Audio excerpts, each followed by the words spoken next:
ನಮಸ್ಕಾರ ರೀ ಎಲ್ಲ ದೊಡ್ಡ ಮಂದಿಗೂ. ನಾವಿವತ್ತು ಭಾರತ್ ಹುಣ್ಣಿಮೆ ಮಾಡತ್ತೀವಿ, ಅಂದ್ರೆ ಗುಡಿ ಹುಣ್ಣಿಮೆ ಮಾಡತ್ತೀವಿ. ನಮ್ಮ ಸೈಡ ಗುಡಿ ಹುಣ್ಣಿಮೆ ಅಂತಾರೋ.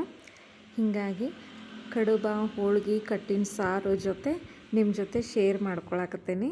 ಏನಿಲ್ಲ, ಬೆಳಿಗ್ಗೆ ಎದ್ದು ಹಬ್ಬದ ದಿನ ಸ್ವಲ್ಪ ಜಲ್ದಿ ಎದ್ದು ಅಂಗಳ ಬಾಗ್ಲ ಕಸ ಹೊಡೆದು ಚಿಕ್ಕದಾಗಿ ಒಂದು ರಂಗೋಲಿ ಹಾಕಿ ರೆಡಿ ಮಾಡತ್ತೀನಿ. ಇನ್ನು ಬಾಗಿಲ್ಗೆ ತೋರಣ ಕಟ್ಟಬೇಕಲ್ಲ, ಹೀಗಾಗಿ ಹಿತ್ತಲ ಕಡೆ ಹೋಗಿ ಮಾವಿನ ಗಿಡದ ಕಡೆ ಕಣ್ಣು ಹಾಸಾತೀನಿ, ಎಲೆಗಳು ಕೋಕೊಂಬಂದ್ರೆ ಆತಂದು. ಗಿಡದಲ್ಲಿ ಎಲ್ಲಿ ನೋಡಿದ್ರಲ್ಲೇ ಹೂವು ಭಾಳ ಬಿಟ್ಟಿತ್ತು, ಎಲ್ಲಿ ಕೊಯ್ಬೇಕಪ್ಪ ಅಂತ ವಿಚಾರ ಮಾಡತ್ತೀನಿ. ಯಾಕಂದ್ರೆ ಈ ಗಿಡದ ಸ್ಪೆಷಾಲಿಸ್ಟಿನ ಹಂಗೈತ್ರಿ. ಏನು ಗೊತ್ತನ ರೀ, ಈ ಗಿಡ ನಾವು ನಮ್ಮ ಮದುವೆಗೆ ಹೊಸದಾಗಿ ಬಂದಾಗಿನಿಂದ ಇಲ್ಲಿವರೆಗೂ ಗಿಡ ಹೆಂಗೈತೆ ಹಂಗನೇ ಐತಿ. ಇಷ್ಟು ಹೂ ಬಿಡ್ತೈತೆ ರೀ, ಮಸ್ತ್ ಪೈಕಿ ನೋಡಬೇಕು. ಎಲೆ ಎಲ್ಲದ ಅನ್ನೋದು ಗೊತ್ತಾಗೋದಿಲ್ಲ, ಅಷ್ಟು ಚಂದ ಹೂ ಬಿಡ್ತೈತಿ ಕರೆ. ಆದರೆ ಒಂದು ಕಾಯಿ ಆಗಂಗಿಲ್ಲ. ಎಲ್ಲ ಇನ್ನೇನು ಕಾಯಿ ಆಕ್ಕವಪ್ಪ ಅನ್ನೋ ಅಷ್ಟೊತ್ತಿಗೆ ಹೂವೆಲ್ಲ ಉದುರು ಹೋಗಿಬಿಡ್ತಾವು. ನಾವು ಈ ವರ್ಷಕ್ಕತ್ತೋ ಮುಂದಿನ ವರ್ಷಕ್ಕತ್ತೋ ಅಂತ ಕಾದು ಕಾದು ಕಾದು ಸಾಕಾಗೈತಿ. ಇರಲಿ, ನಮಗೂ ಒಂಚೂರು ಕುಂಡ್ರಾಗ ನೆರಳು ಕೊಡ್ತೈತಿ. ಆಮೇಲೆ ಹಬ್ಬ ಹರಿದಿನಕ್ಕೆ ಮಾವಿನ ಎಲೆ ಸಿಗ್ತಾವು, ಇನ್ನೆಲ್ಲಿ ಬೇರೆದವ್ರ ಹೊಲಕ್ಕೆ ಹೋಗೋದು ಅಂದು ನಾವು ಇಟ್ಕೊಂಡೇವಿ. ಚಿಕ್ಕದಾದಂಥ ಅದೊಂದು ಗಿಡ ಐತಿ, ಅದಕ್ಕೆ ಇರಲಿ ಬಿಡಂತ ಹೇಳತ್ತೀನಿ. ಆಮೇಲೆ ಅಲ್ಲೇ ಒಂದು ಚೂರು ಚಿಕ್ಕ ಬಿದ್ದವ್ರು ಎಲೆ ಮೇಲೆ, ಅದ್ರಾಗ ನೋಡಿ ಚಲೋ ಒಟ್ಟು ಕೋಕೊಳಕತ್ತೀನಿ. ಈ ಚಿಕ್ಕ ಬಿದ್ದಿದ್ದು ನೋಡಿ ನನ್ನ ಮಗಳು ಜೋಕ್ ಹೆಂಗೆ ಮಾಡ್ತಾಳೆ ಅಂತ ಕೇಳ್ತೀರೇನು? ನಿಂದಿರ್ರಿ, ಅಲ್ಲಿ ಹೋಗಿ ಏನಂತಾಳ ತೋರಿಸ್ತೇನಂತ. ಅದ್ರಾಗ ಚಲೋ ಎಲೆ ಅಷ್ಟೆಲ್ಲ ಕೋಕೊಂಡ ಹೊಂಟಿದ್ದೇನೆ ರೀ.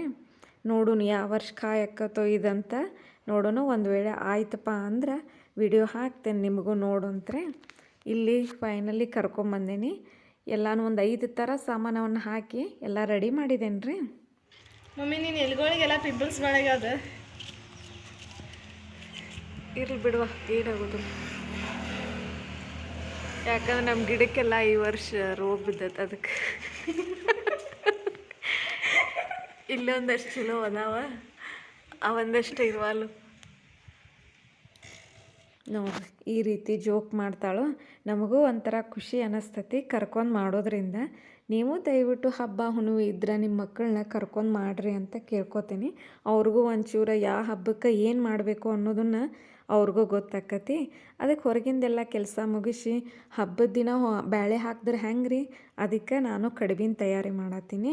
ಬ್ಯಾಳಿಗೆ ಹಾಕೀನಿ, ಬ್ಯಾಳೆ ಎಲ್ಲ ಕುದ್ದು ಕಡುಬು ಮಾಡ್ಬೇಕಂತ ರೆಡಿ ಮಾಡಿದ್ದೀನಿ. ಅರ್ಧ ಜನ ಹೋಳ್ಗೆ ಅನ್ನತ್ತಿರೋ, ಅರ್ಧ ಜನ ಕಡುಬು ಅನ್ನತ್ತಿರೋ. ಇಬ್ಬರಿಗೂ ಮನಸ್ಸು ನೋಯಿಸೋದು ಬೇಡ ಅಂದು ಎರಡೂ ರೆಡಿ ಮಾಡತ್ತೀನಿ. ಇನ್ನು ನಾನು ಎಲ್ಲ ಲಟ್ಟಿಸಿ ಹುಣ್ಗ ತುಂಬಿ ಕೊಟ್ಟಂಗೆ ನನ್ನ ಮಗಳು ಎಲ್ಲ ಅದನ್ನು ಮುರಿಯಾಕೆ ಕುಂಡಿರ್ತಾಳೆ ರೀ. ಇದನ್ನು ನಮ್ಮ ಸೈಡ ಮುರಿದ ಕಡುಬು ಅಂತ ಕರಿತೇವೆ. ಈ ಮುರಿದ ಕಡುಬು ಮಾಡೋಕೆ ಅಕ್ಕಿ ಹೇಳಿ ಮಾಡಿಸ್ದಂಗೆ, ಯಾಕಂದ್ರೆ ನನಗೆ ಚಂದ ಮುರಿತಾಳು. ನನ್ನನ್ನು ಒಂಚೂರು ಸೊಟ್ಟಾಪಟ್ಟಿ ಆಗ್ಬೋದು ಕರೆ, ಆಕಿನೂ ಆಗಂಗಿಲ್ಲ. ನೋಡ್ರಿ, ಇಲ್ಲೇ ತೋರ್ಸಾಕತ್ತಾಳೆಲ್ಲ. ಹೆಂಗೆ ಅನ್ನಿಸ್ತು ವಿಡಿಯೋ ನೋಡಿ ಹಂಗೆ ಹೋಗ್ಬೇಡ್ರಿ. ಅಮ್ಮ ಮಗಳ ಹಬ್ಬ ಹೆಂಗೆ ಅನ್ನಿಸ್ತಂತ ಪ್ಲೀಸ್ ಕಮೆಂಟ್ ಮಾಡಿ ಹೇಳ್ರಿ. ಆಮೇಲೆ ಸಬ್ಸ್ಕ್ರೈಬ್ ಮಾಡೋದು ಮರಿಬೇಡ್ರಿ, ಶೇರ್ ಮಾಡೋದು ಮರಿಬೇಡ್ರಿ.